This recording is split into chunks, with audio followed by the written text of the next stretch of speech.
예를 들어서 우리는 요한복음 20장 30절하고 요한복음 10장 10절에 근거해서 요한복음의 7가지 표적들에 대해서 우리가 살펴보고 있습니다.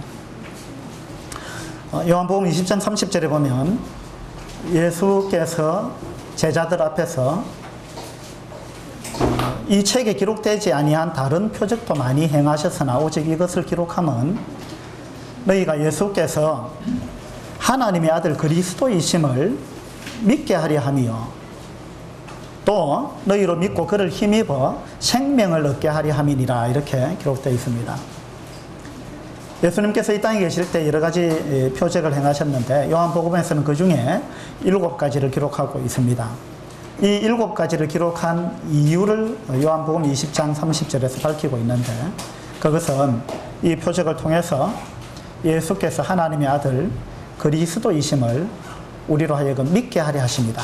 그리고 우리로 하여금 믿고 그 이름을 힘입어 생명을 얻게 하려고 하는데 이 표적을 기록한 목적이 있다, 이렇게 기록하고 있습니다. 기적이라 안 하고 표적이라고 이렇게 기록되어 있죠. 이 표적이라는 단어는 영어로는 사인이라 그랬습니다. 사인. 그래서 하나님께서는 요한복음의 이 7가지 표적을 통해서 우리들한테 무언가 사인을 보내고 있다라는 이야기입니다. 또 요한복음 10장 10절에 보면은 도둑이 오는 것은 도둑질하고 멸망시키고 죽이려는 것뿐이요 내가 온 것은 양으로 생명을 얻게 하고 더 풍성히 얻게 하려 합니다, 그렇게 말씀하고 있습니다. 그러니까 요한복음이 기록된 큰 2가지 목적이 있다면, 하나는 우리로 하여금 생명을 얻게 하는 데 목적이 있고, 또 하나는 생명을 얻고 난 다음에 더 풍성한 생명, 더 풍성한 생명을 얻게 하려 합니다 라는 것이 요한복음 기록된 목적입니다. 그래서 요한복음을 통해서 우리는 이제 아직 주님을 잘 모르시는 분들은 죄의 사함을 받고 구원을 받아야 하는 것입니다. 그리고 구원 받으신 분들은 이 요한복음을 통해서 우리가 더 풍성한 삶을 살아가는 비결, 그것을 발견해야 될 것입니다. 첫 번째 표적은 요한복음 2장에 나왔습니다. 가나 혼인잔치에서 물로서 포도주를 만드는 그러한 표적이었습니다. 그 표적을 통해서 하나님은 예수님이 하나님이시다 라는 것을 그 표적을 통해서 사인해 주신 것입니다. 그리고 그 표적을 통해서 맹물과 같은 우리 인생을 좋은 포도주로 그렇게 질적으로 변화시킬 수 있는 분은 예수 그리스도밖에 없다 라는 것을 첫 번째 표적을 통해서 우리들한테 말씀해 주셨습니다. 두 번째 표적은 요한복음 4장에 나오는데 왕의 신하의 아들의 병을 고치는 그러한 표적이었습니다. 왕의 신하가 이제 예수님께 먼 거리를 찾아왔습니다. 그래서 자기 집으로 좀 가자 그랬는데 예수님은 그 왕의 신하의 집으로 가지 아니하시고 그냥 그 자리에서 그 신하의 아들을 고쳐주셨습니다. 이 두 번째 표적을 통해서 하나님께서 우리들에게 주시는 사인은, 이 왕의 신하가 믿고 갔다 그랬죠.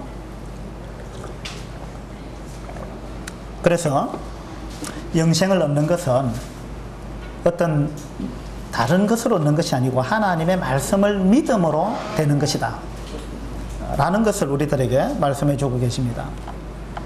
그리고 이 구원받는다는 것은 느낌에 의존하는 것이 아니다. 또 어떤 신비한 어떤 체험이 있어야 구원받는 것이 아니다. 뭐 방언을 해야 구원받는 것이 아니다. 그런 이야기입니다. 무슨 말이냐면은 단지 이 하나님의 말씀을 믿음으로 우리가 구원을 받는다라는 이야기입니다. 그리고 이 왕의 신하는 고위직에 있는 사람인데 이 사람이 겸손하게 주님을 찾아왔고, 그 다음에 자신의 생각을 내려놓고 또 체면과 자존심을 다 내려놓고, 처음에는 자기 방법대로 주님이 해주길 원했지만은 그러나 나중에는 주님의 방법을 그대로 수용했습니다. 이와 같이 우리가 풍성한 삶을 살아가기 위해서는 우리 생각을 내려놔야 되고, 우리의 체면과 자존심을 내려놔야 되고, 또 내 방법을 주장해서는 안 되고, 내가 생각하는 어떤 시기, 그것에 얽매여서는 안 되고, 주님의 방법을 신뢰하고 주님의 시간을 신뢰하고 의지하는 것, 그것이 바로 우리가 승리하는 삶을 살 수 있는 비결이다 라는 그런 사인을 우리들한테 보내주셨습니다. 우리가 주님의 방법을 전적으로 신뢰할 수 있다면, 또 주님의 시간을 우리가 신뢰할 수 있다면 우리가 늘 평안한 마음을 가지고 안식할 수 있고, 또 마음에 감사하는 마음을 가지고 매사에 살아갈 수가 있을 것입니다. 오늘은 요한복음에 나오는 세 번째 표적을 보도록 하겠습니다. 요한복음 5장을 펴주시기 바랍니다.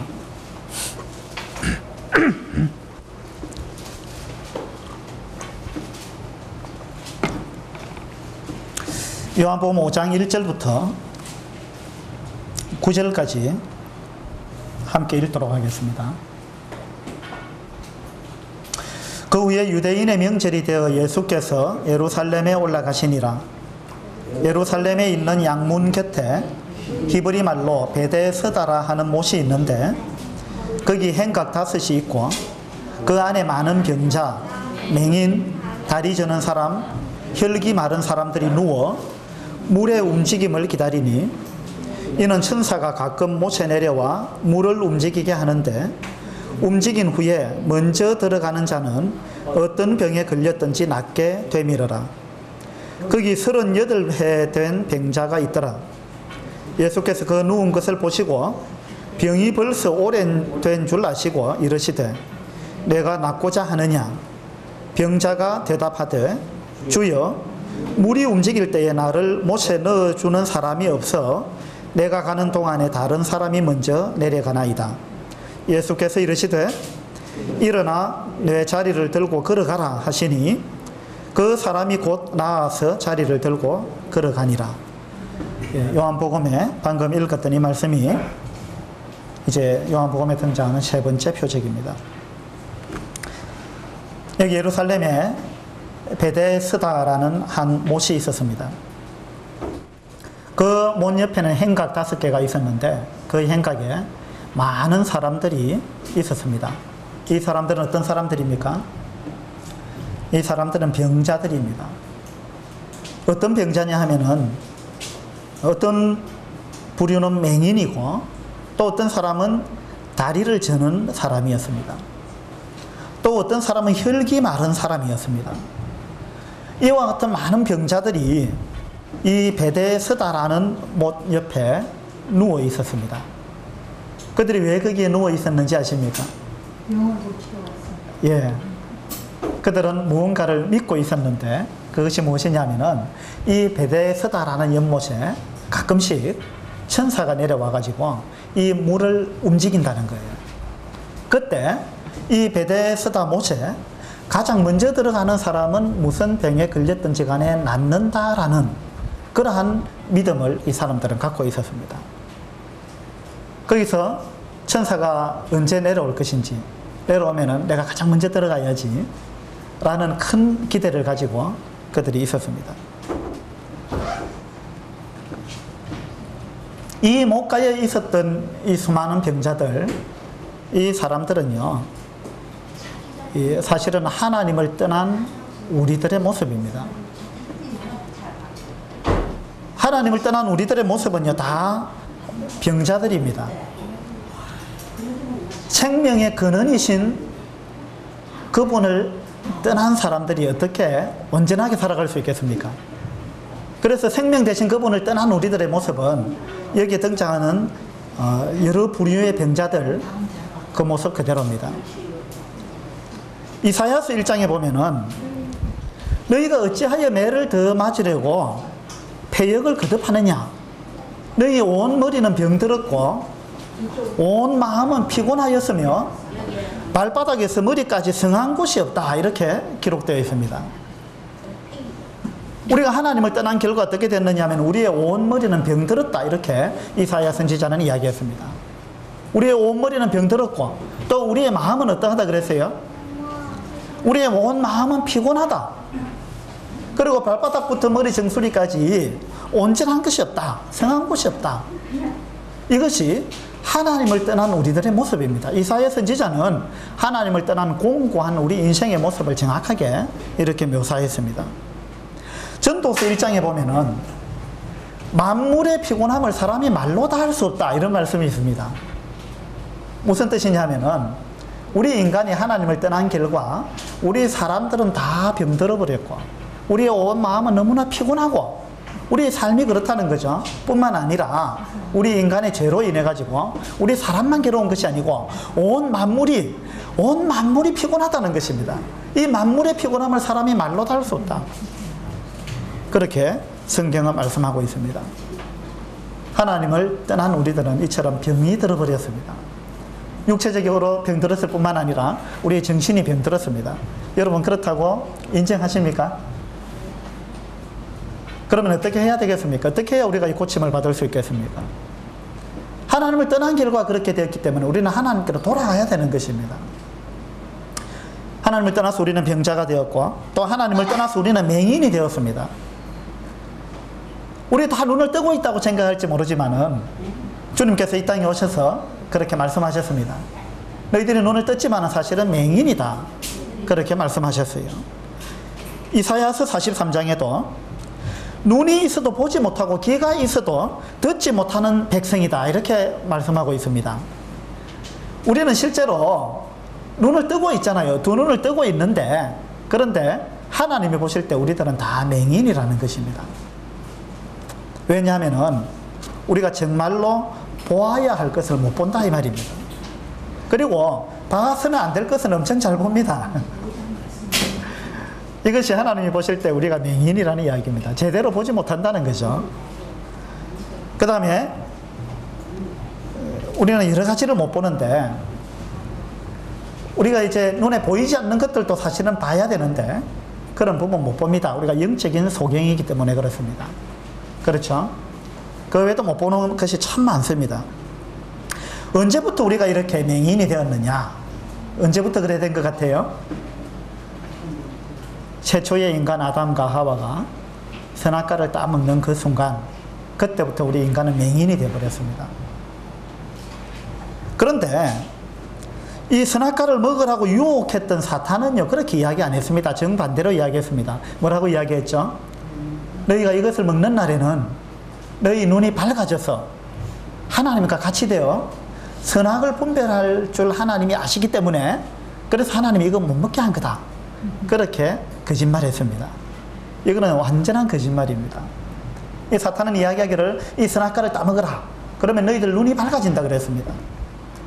그래서 하와가 이제 속아가지고 이 선악과를 따먹으면 눈이 밝아질 줄 알았습니다. 그리고 하나님이 같이 될 줄 알았어요. 그래서 선악을 잘 분별할 줄 알았습니다. 그래서 선악과를 따먹었는데 어떻게 됐습니까? 따먹고는 눈이 밝아졌습니까? 하나님처럼 됐어요? 정말 선악을 잘 분별하는 그런 사람이 됐습니까? 거꾸로 됐어요. 선악과를 따먹고 눈이 어두워져 버렸습니다. 선악과를 따먹고 나서는요 이 기준을 상실해 버렸습니다. 선악과를 따먹기 전에는 하나님이 선하다 하는 것을 선하다고 믿었습니다. 하나님이 악하다고 하는 것은 악하다고 믿었습니다.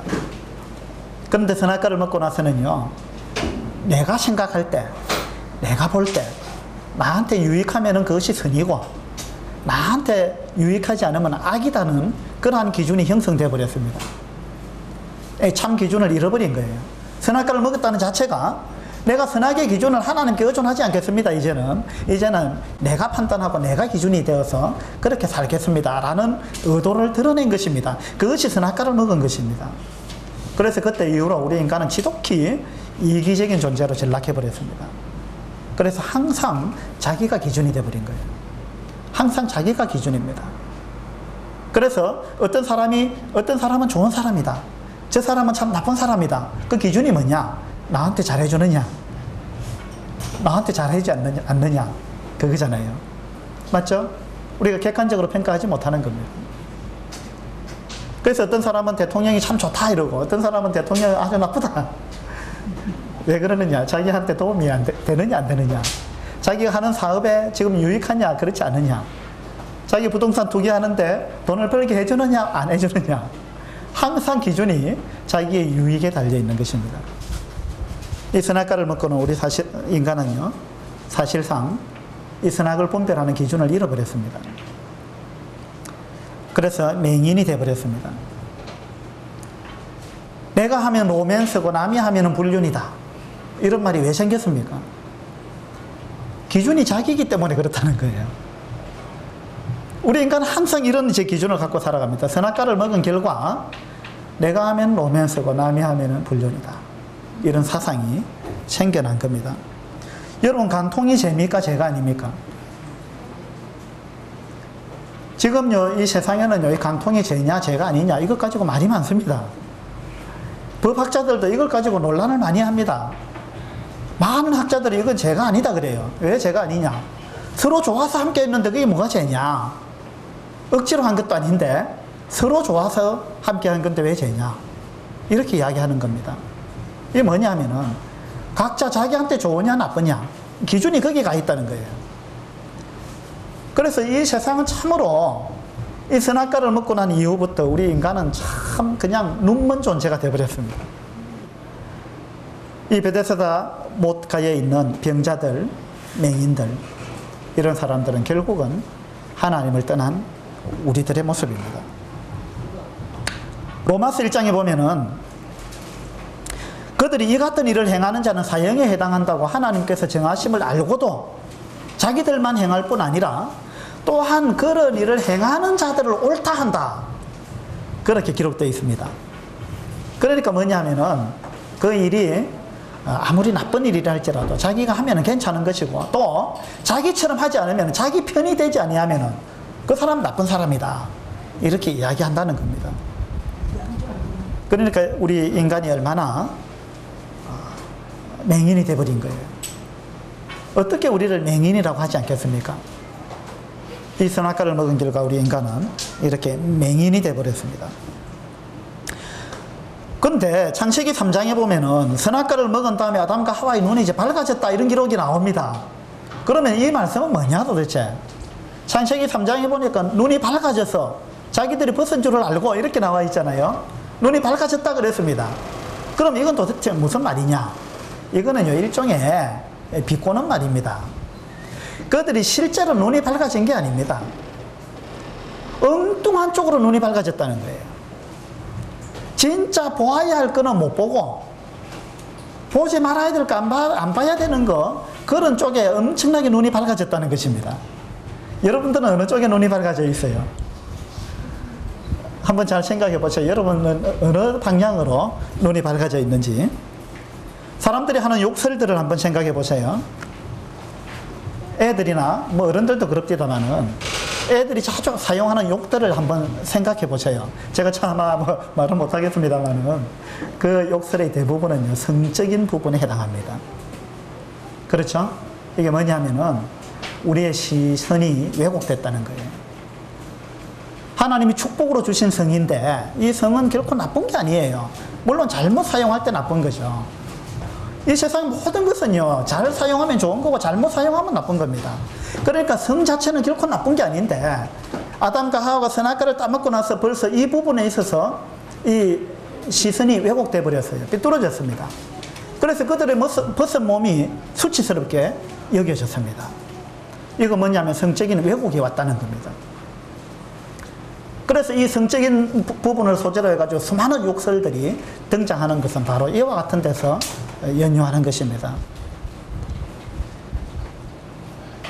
우리 눈이 결코 밝아진 게 아니죠.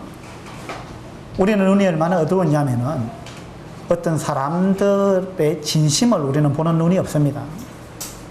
그렇죠. 우리는 늘 오해를 자주 합니다. 왜 오해를 하느냐? 그 사람이 겉만 보고 그 사람의 표정만 보고 그 사람의 말만 보고 듣고 그 사람의 내면을 못 본다는 거예요. 우리가 정말로 선악과를 먹고 눈이 밝아져서 하나님과 같이 되었다면은 그 사람의 내면을 볼 줄 알아야 되는데 우리 그거 못 보잖아요.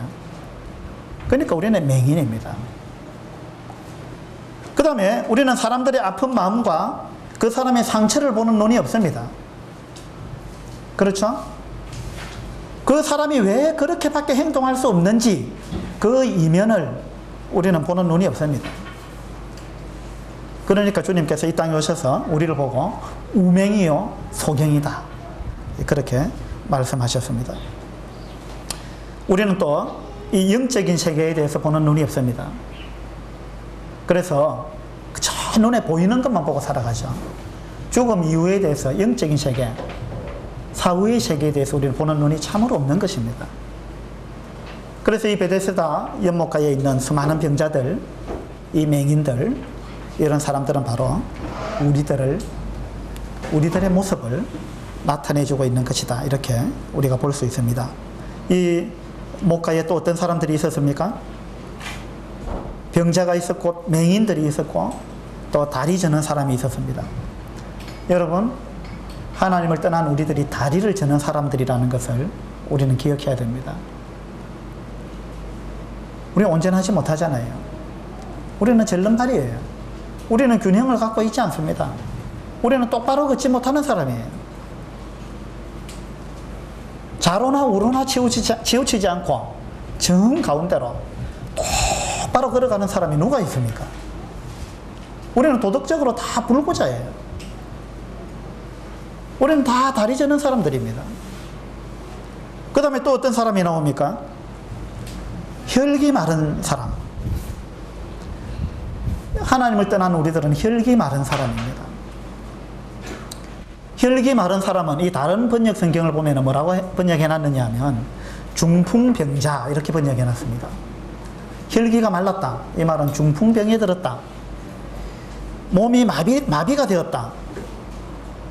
걷지 못한다. 몸이 오그라든 사람. 이런 어떤 의미를 갖고 있습니다. 중풍병자의 특징이 무엇입니까? 중풍병자는요, 머리가 무언가를 몸한테 지시를 했는데 몸이 따라주지 않는 것이 중풍병입니다. 그렇죠? 지금 제 머리가 목이 마르다. 그래서 야, 오른손 너 저기 컵을 들고 와라. 이러면은 저는 중풍병자가 아니기 때문에 이 오른팔이 컵을 이렇게 들고 옵니다. 자연스럽게. 그죠? 중풍병자는 이게 안 됩니다. 맞죠? 머리가 지시하는데 손이 순종을 안 하는 것입니다.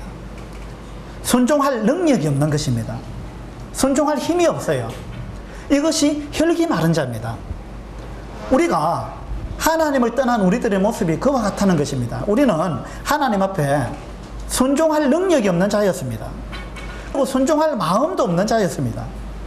그리고 어떤 때는 순종하고 싶은 마음이 생길 때도 있는데, 그렇지만 마음은 원의로 돼 육신이 약하다라는 말씀처럼 마음은 그렇게 하고 싶은데 안 되는 거예요. 그런 우리를 하나님은 지금 이 베데스다 연못가에 있는 혈기 마른 자다 이렇게 말씀하고 있는 것입니다. 이 베데스다 연못가에 있는 병든 사람들은 다 하나님을 떠난 우리들의 모습입니다. 한마디로 하나님을 떠난 사람들은 이처럼 다 무력하다라는 이야기예요. 하나님이 요한복음의 세 번째 표적을 통해서 우리들한테 지금 무언가 사인을 보내고 있는데, 그 첫 번째 사인은 하나님을 떠난 사람은 다 무력하다. 다시 말해서 자기 힘으로 선을 행할 능력이 없다. 그리고 자기 힘으로 순종할 능력도 없다. 자기 힘으로 자기를 구원할 능력이 없다라는 이야기입니다. 이것을 깨닫는 사람은 복이 있는 사람이에요. 여기 지금 베데스다 연못가에 있는 수많은 사람들이 여기서 지금 무언가를 기대하고 있는데 그들이 자기의 처지를 알지 못하는 거예요.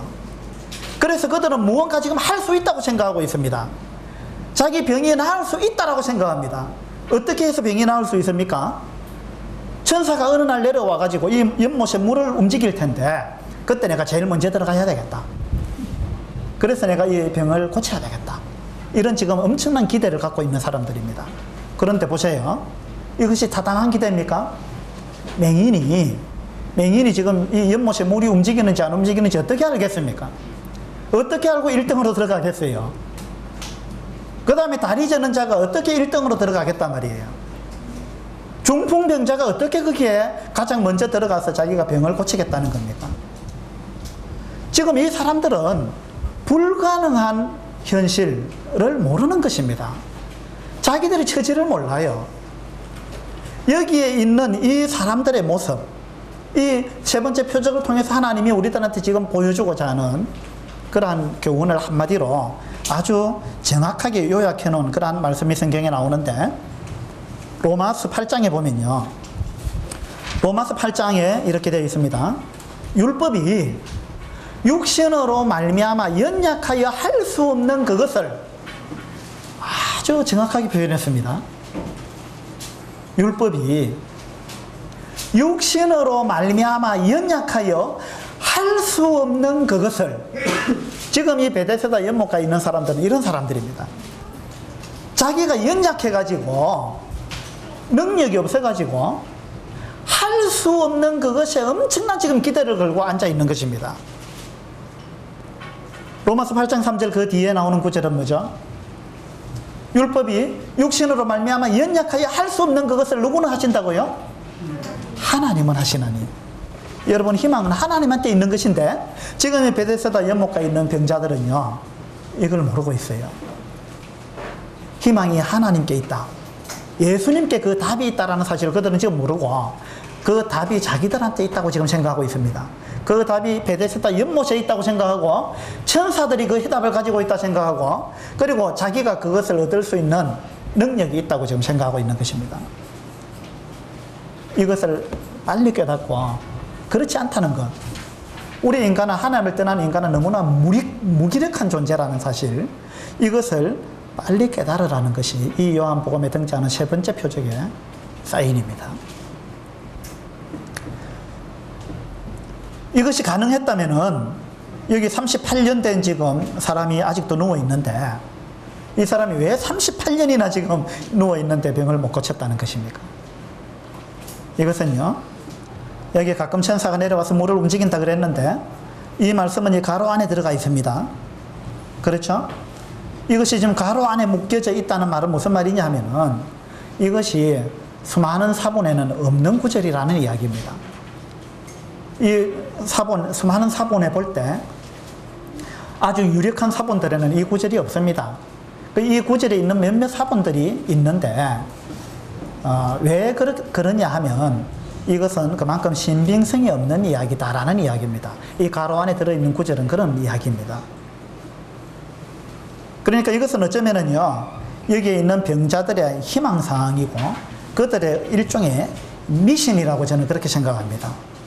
그들이 여기에 뭔가 희망을 걸고 있는데 사실은 이것은 근거가 없는 그러한 이야기입니다. 그러나 이것이 설령 사실이라 해도 문제는 참 심각한 겁니다. 실제로 천사가 와가지고 물을 움직여가지고 거기에 가장 먼저 들어가는 사람의 병이 낫는다고 할지라도, 그것이 사실이라 할지라도 그것이 무슨 희망이 되겠느냐 이 말입니다. 방금 이야기했다시피 그들은 다 병자들입니다. 실제로 그와 같은 일이 일어난다 할지라도 여기에 병을 고칠 수 있는 사람은 건강한 사람만이 병을 고칠 수 있습니다. 왜냐하면 병든 사람은 1등으로 못 들어가는 거예요. 그러니까 건강한 사람 어떤 사람이냐, 예를 들어서 감기 환자라든지 무좀 걸린 사람이라든지 이런 사람이 들어갈 수 있는 거예요. 이런 사람 말고 누가 지금 1등으로 들어가겠어요? 이것이 그들에게 어떤 기쁨이 되겠어요? 베데스다라는 말, 이 히브리 말로 베데스다라는 말의 뜻은 뭐냐면은 자비의 집, 이런 뜻입니다. 자비, 긍휼, 자비의 집이다. 그러니까 그들이 이 베데스다 못에 엄청난 기대를 걸고 있다는 이야기인데, 이 베데스다가 바로 자비가 행해지는 곳이다, 자비가 베풀어지는 곳이다, 그런 희망사항입니다. 그런데 실제로 이 베데스다의 이 못은요, 그들에게 그런 자비를 베풀었느냐면 그건 아니잖아요. 사실 이것은 절망의 못입니다. 고통의 못이에요. 왜냐하면은 38년이나 기대를 가지고 거기 누워 기다렸지만은 이 사람은 38년 동안 자비를 얻은 것이 아니고 38년 동안 절망하고 있었습니다. 이 고통의 장소였습니다. 여러분, 구원은 이렇게 해서 얻는 것이 아닙니다. 사람들이 생각하는 구원은 이런 거예요. 이 베데스다 연못가에 있는 수많은 병자들처럼 지금도 교회에 다니는 수많은 사람들이 이와 같은 막연한 희망을 갖고 살아갑니다. 그들은 내가 어떻게 해서 죄사함을 받을 것인지 명확한 답을 얻지 못한 가운데 이 마치 베데스다 연못가에 있는 수많은 병자들처럼 내가 열심히 하면은 죄사함을 받겠지, 내가 이 베데스다 연못가에 있는 사람들이 치열한 경쟁을 가지고, 그죠? 그들이 최선을 다해야 되는 것입니다. 그렇게 해도 병 고침을 받을까 말까한 그러한 지금 절망적인 상황이잖아요. 수많은 사람들이 이와 같은 막연한 희망을 가지고 종교생활을 하고 있습니다. 그래서 그들이 무언가 최선을 다해가지고 그 경쟁에서 이겨야만이, 그리고 자신의 힘으로 이 구원을 쟁취하는 것으로 그렇게 알고 있습니다. 그래서 이 구원을 따내기 위해서 얼마나 그들이 애를 쓰는지 모릅니다. 여러분, 우리 주변에서 이런 사람들을 많이 보잖아요. 이것은 아주 율법적인 그러한 사고방식입니다. 이 사람들은 율법을 철저히 잘 지켜가지고 거룩하신 하나님 앞에 인정을 받아야만이 그들이 죄의 사함을 받는다, 이렇게 생각하는 겁니다. 율법이 육신으로 말미암아 연약하여 할 수 없는 그것을, 로마서 8장 3절에 나오는 이 말씀을 그들은 알지 못하는 거예요. 할 수 없는 그것을 하고자 그들이 얼마나 많이 이 헛된 노력을 그렇게 낭비하고 있는지 모릅니다. 이런 사람들은요, 둘 중에 한 사람이 됩니다. 틀림없이 그렇답니다. 어떤 사람이 되느냐?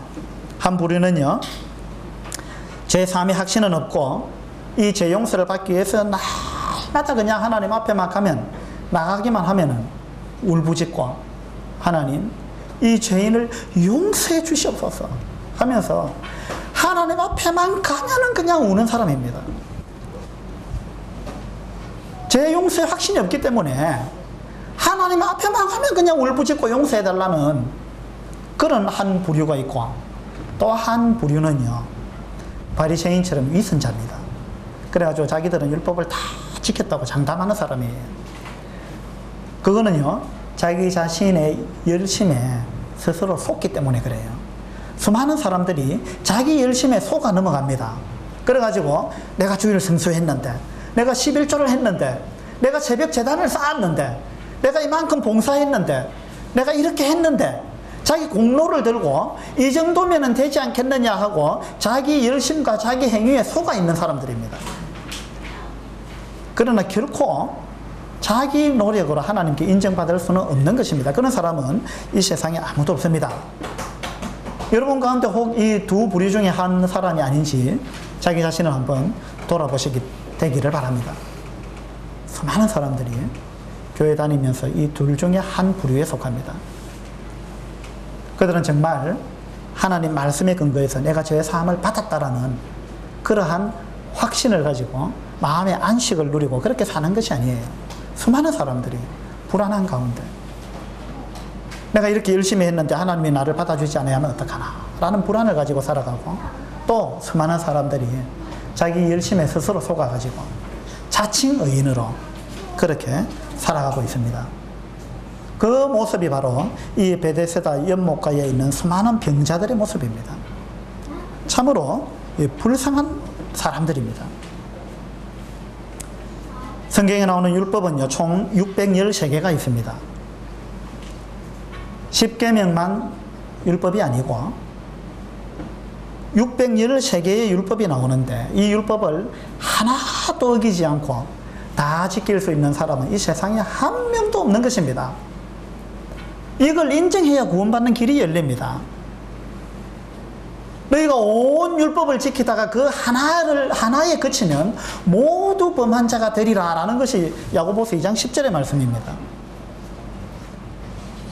법은요, 지키든지 못 지키든지 둘 중에 하나지, 내가 최선을 다했다 그러니까 막 괜찮겠지, 이런 거는 법이 아닙니다. 법은요, 법을 지켰느냐 어겼느냐 둘 중에 하나를 요구하는 것입니다. 그렇죠? 하나님의 법도 마찬가지입니다. 율법을 지켜서 자기 행위로 자기 노력으로 천국에 가고자 하는 사람은 성경에 나오는 613개의 이 율법을 하나도 어김없이 100% 완벽하게 지켜야만이 구원받는 것입니다. 가능하겠습니까? 불가능이에요. 이걸 깨달아야 됩니다. 이 지금 베데스다 연못가에 있는 병자들이 이 사실을 깨닫지 못하고 있는 것입니다. 그러면 하나님이 율법을 왜 주셨느냐? 이렇게 지키기 어려운 율법을 하나님이 왜 주셨느냐? 그것은요, 성경에 그 답이 나와 있습니다. 자, 우리 한번 보도록 합시다.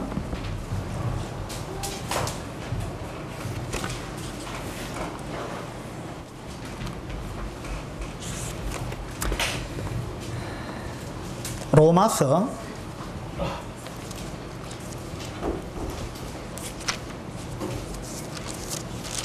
3장을 펴주시기 바랍니다.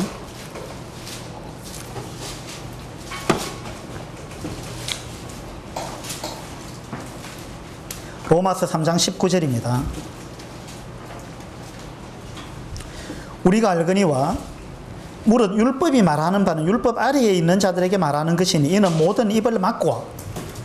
자, 율법을 하나님이 주신 첫 번째 목적은요, 모든 입을 막고 이랬죠. 우리 사람들의 입을 틀어막는데 율법의 목적이 있습니다. 뭐냐 하면은 이 율법의 거울로 자기를 비추어 보지 않고는 사람들이 야, 나처럼 살면은 괜찮은 사람이 아닌가, 이렇게 생각하기 쉽다는 겁니다. 그래서 자기의 의를 내세운다는 거죠. 하나님은 이와 같은 사람들의 입을 틀어막고 자시는 것입니다. 뭐냐면은 이 율법의 거울을 그들에게 보여줌으로 인해 가지고, 아, 내가 괜찮은 사람인 줄 알았는데 이 율법을 통해서 나를 보니까 내가 형편없는 사람이구나, 내가 아주 철저한 죄인이구나 라는 것을 깨닫도록 하는데 율법의 목적이 있다는 것입니다. 율법을 잘 지켜서 천국 오라고 하나님이 율법을 주신 게 아니라는 것입니다. 모든 입을 막고 온 세상으로 하나님의 심판 아래에 있게 하려 함이라 이렇습니다. 율법을 주신 목적은 우리의 입을 막고, 그 다음에 이 세상의 모든 사람을 하나님의 심판 아래에 두기 위해서 율법을 주셨다는 것입니다. 그러니까 율법을 통해서 내가 죄인이라는 걸 깨닫고, 아, 내가 이 상태로라면 내가 하나님의 심판 아래에 들어갈 수밖에 없는 거구나, 내가 지옥 갈 수밖에 없는 자구나, 이와 같은 것을 깨달으라고 하나님이 율법을 주셨다는 것입니다. 20절에 보세요. 그러므로 율법의 행위로 그의 앞에 의롭다 하심을 얻을 육체가 있다 그랬어요, 없다 그랬어요? 없나니 율법으로는 죄를 깨달음이니라. 율법은 죄를 깨달으라고 준 것이지 율법을 통해서 하나님 앞에 의롭다고 인정받으라고 하나님이 주신 것이 아니라는 것입니다. 이 베데스다 연못가에 있는 이 병자들이 사실은 이와 같은 사실을 지금 깨닫지 못한 거예요. 자신이 얼마나 연약한 존재인지, 자신이 얼마나 무력한 존재인지, 이러한 사실을 그들이 지금 깨닫고 있지 못하는 것입니다. 요한복음 5장으로 다시 돌아가 보겠습니다.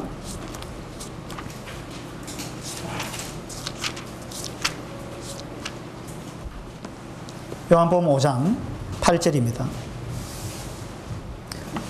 이렇게 그들이 막연한 지금 희망을 가지고 베데스다 목가에 누워 있었는데, 예수님께서 그 중에 38년 된 병자에게 다가가셨습니다. 그리고 뭐라고 하셨죠? 8절, 예수께서 이르시되 일어나 내 자리를 들고 걸어가라, 이렇게 말씀하셨습니다. 예수님이 이 38년 된 병자에게 와가지고 네가 낫고 싶었냐 물었죠. 그리고는 네, 내가 낫고 싶습니다. 그러니까 예수님이 그러면 나한테 엎혀라, 내가 저 못에다 넣어줄게, 이렇게 한 게 아니에요.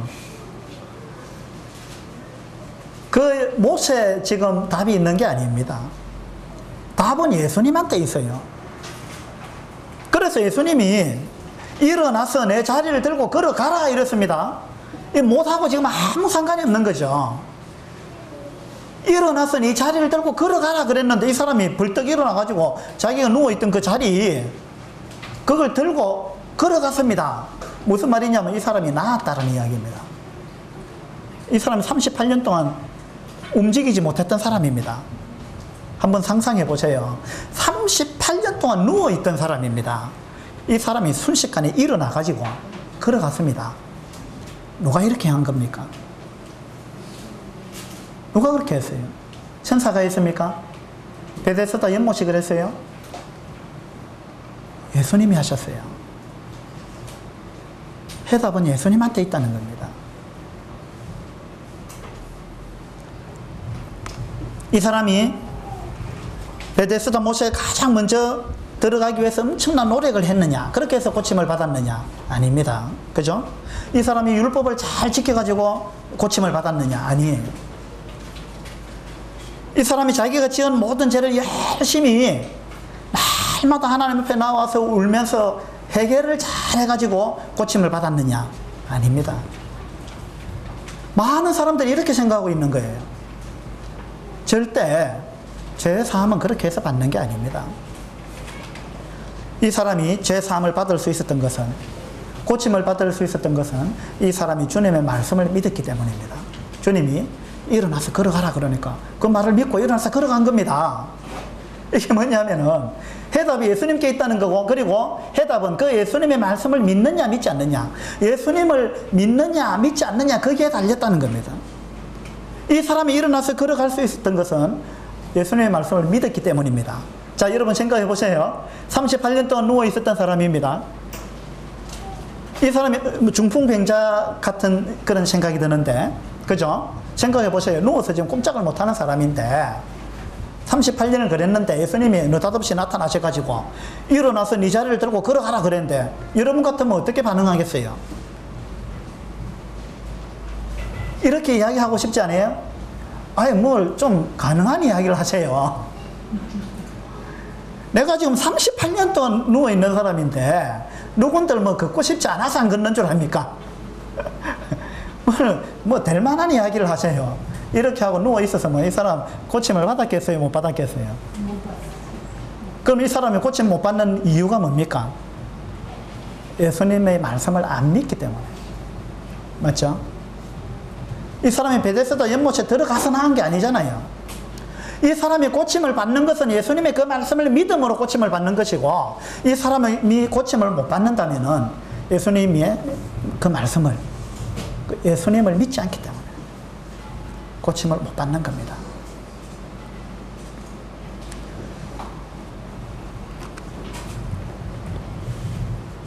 지금 아직까지 구원받지 못하신 분들이 있다면 지금까지의 말씀을 귀담아 들으시고 잘 생각해 보시고, 아, 내 능력으로 구원받는 것이 아니구나. 나는 여기에 있는 병자들처럼 참으로 무력한 자구나. 나한테는 능력이 없구나. 내가 뭔가를 열심히 한다고 구원받는 게 아니구나. 이 사실을 반드시 깨닫게 되기를 바랍니다. 그래서 예수님을 믿어서 구원받는 거구나. 뭘 믿어야 되느냐? 예수님을 믿어야 돼요. 좀 더 구체적으로 이야기하면은 예수님이, 내가 할 수 없는 그것을 예수님이 하셨구나. 율법이 육신이 연약하여 할 수 없는 그것을 하나님은 하시나니 그랬잖아요. 하나님 대신 예수님이 그 일을 하셨습니다. 내가 할 수 없는 그걸 예수님이 하셨어요. 어떻게? 예수님이 나의 모든 죄를 짊어지고 내 대신 십자가에서 죽으심으로 나의 모든 죄값을 예수님이 다 갚으셨다는 사실, 그 사실을 믿음으로 우리는 죄사함을 받는 것입니다.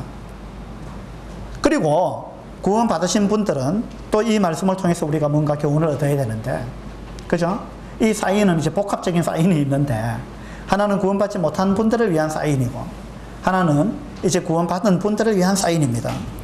그걸 이제 살펴보고 마치겠습니다. 이 사람이 병에서 딱 해방받고 나서 가장 먼저 하는 행동이 뭔지 아십니까? 예.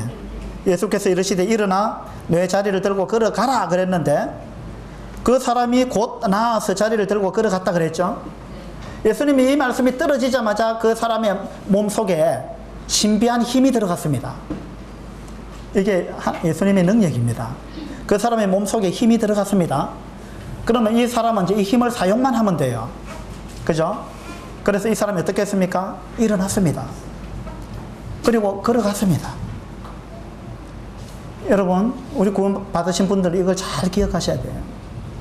우리가 구원받는 순간 신비한 능력이 우리 속에 들어왔습니다. 이거 우리가 잘 이해하지 못하는 건데, 성령께서 우리 속에 들어오셨고, 성령께서 우리 속에 들어오셨다는 말은 우리가 하나님의 능력으로 덧입힘을 받았다는 이야기예요. 우리 속에 성령이 들어오셨습니다. 우리가 예수 그리스도를 믿는 그 순간 성령이 우리 속에 들어오셨습니다. 그래서 하나님이 뭔가를 우리 속에서 하시고자 하는 것이 있다는 거죠.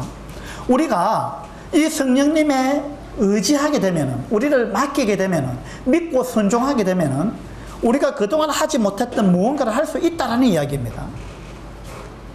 이 사람이 38년 동안 지금 무언가에 붙들려 있었어요. 38년 동안 이 사람은 자기 힘으로 움직인 게 아니고 자리가 그 사람을 움직였습니다. 그죠? 이 침상이 그 사람을 움직였습니다. 38년 동안 자기가 침상을 갖고 다닌 게 아니고 침상이 이 사람을 움직였습니다. 그런데 딱 이 사람이 예수를 믿고 나서부터 완전히 바뀌어버렸어요. 벌떡 일어나가지고 자기가 자리를 들고 가버렸습니다. 그죠?